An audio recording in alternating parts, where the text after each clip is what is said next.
length and with an 80-meter wingspan, the Airbus A380 is the world's largest ever passenger plane.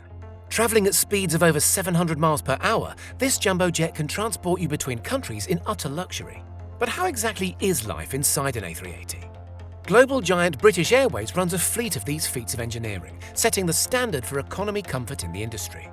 Passengers will be immediately greeted with a double-width staircase towards the front of the plane, one of the first of its type, and of course leading to the A380's famous upper deck. Throughout the cabin, LED lights provide the most energy-efficient lighting solution. These can be controlled to mimic different scenes or moods such as sunset and sunrise to help prevent fatigue among passengers, helping with the changing time zones. Plenty of natural light also enters the cabin during daylight hours through the exceptionally large windows, which are larger than most other aircrafts. Owing to a fuselage some 20 inches wider than Boeing's answer to the A380, the 747, passengers will notice the more roomy feel of the cabin.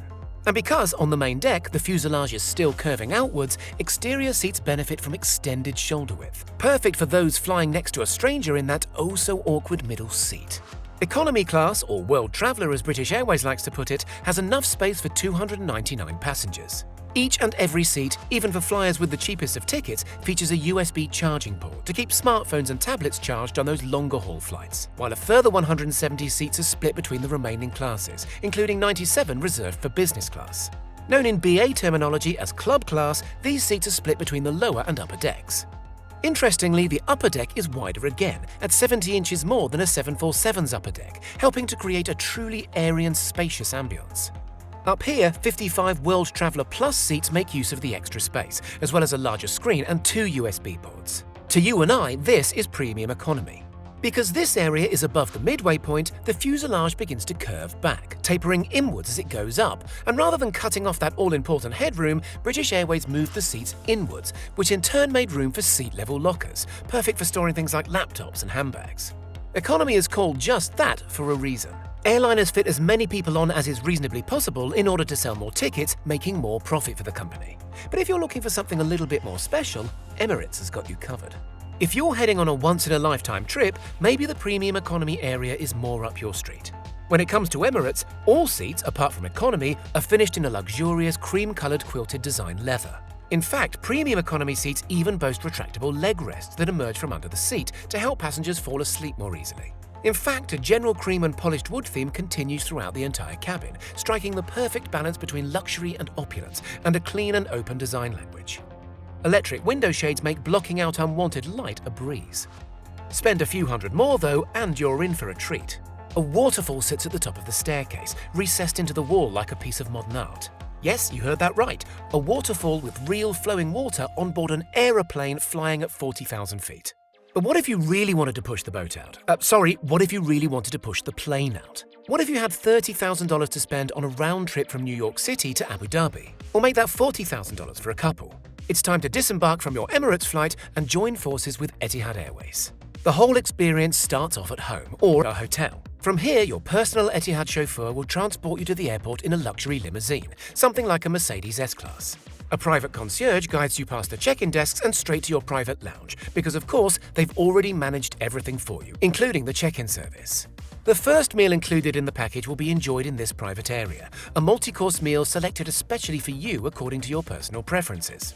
The lucky passenger or passengers will then likely move on to the spa facilities, or maybe just a short massage to help soothe and relieve tension before the long flight. When it's time to fly, a personal butler awaits, having prepared some of your favorite entertainment or maybe food to enjoy over the course of the flight.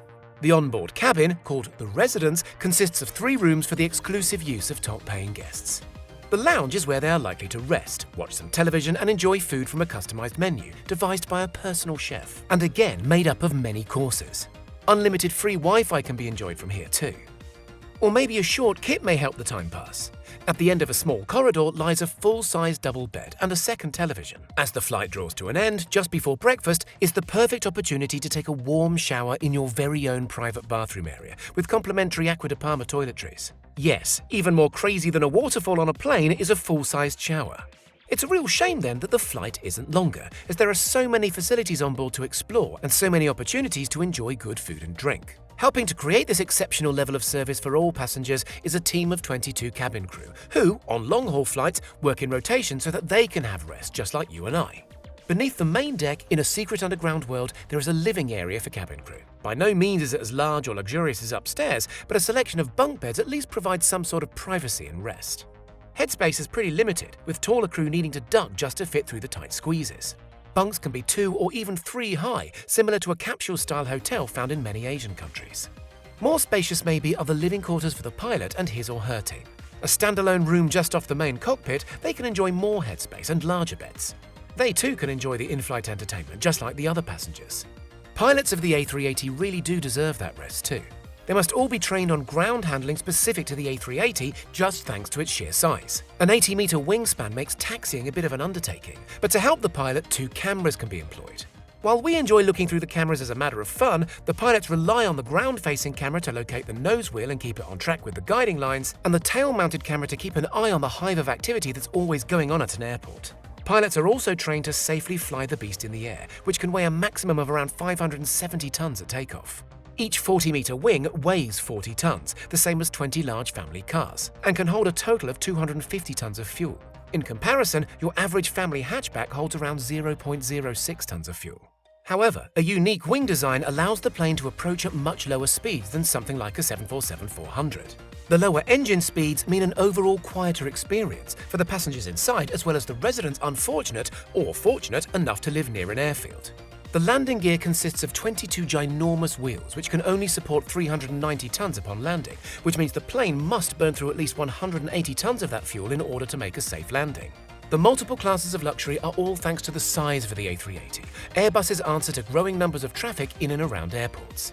Moving more passengers in one plane consequently results in fewer planes congesting, and design inside was like nothing else you'd experienced in the air before, or maybe you dream of one day occupying the residence on an Etihad Airways flight.